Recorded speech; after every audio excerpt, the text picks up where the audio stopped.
చేపట్టనున్న PSLV C62 ప్రయోగంపై అయితే దేశవ్యాప్తంగా ఆసక్తి నెలకొంది. తిరుపతి జిల్లా శ్రీహరికోటలోని సతీష్ ధావన్ స్పేస్ సెంటర్లో ప్రయోగానికి అవసరమైన అన్ని ఏర్పాట్లు పూర్తి చేసినట్లయితే ఇస్రో అధికారులు వెల్లడించారు. ఇవాళ మధ్యాహ్నం 12:19 ప్రారంభమైన 22 గంటల కౌంట్ డౌన్ ప్రశాంతంగా కొనసాగుతుందని ఇస్రో అధికారులు తెలిపారు.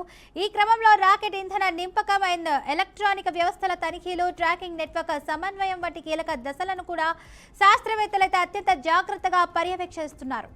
10:17 షార్లోని మొదటి ప్రయోగ వేదిక నుంచి పిఎస్ఎల్వి C62 నింగిలోకి దూసుకెళ్లనుంది. ఇక ఈ ప్రయోగం ద్వారా మొత్తం 15 మైక్రో ఉపగ్రహాలను నిర్దిత కక్షలో ప్రవేశపెట్టనున్నాయి. అందులో భారత్కు చెందిన 7 ఉపగ్రహాలు, విదేశీ సంస్థలకు చెందిన 8 ఉపగ్రహాలున్నాయి. ఇక ముఖ్యంగా DRDO అభివృద్ధి చేసిన EOS-N1 అన్వేష ఉపగ్రహం ఈ మిషన్లో అయితే ప్రధాన ఆకర్షణగా నిలుస్తుంది.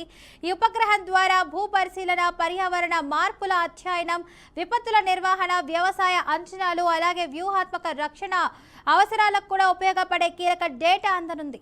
2026 సంవత్సరంలో ఇస్రో చేపట్టనున్న తొలి ప్రయోగం కావడంతో ఈ మిషన్ కు ప్రత్యేక ప్రాధాన్యం సంతరించుకుంది. గత ప్రయోగాల అనుభవంతో పాటు ఆధునిక సాంకేతికతను సమ్మిళితం చేసి ఈ ప్రయోగాన్ని అయితే విజయవంతం చేయాలని ఇస్రో శాస్త్రవేత్తలు కృషి చేస్తున్నారు.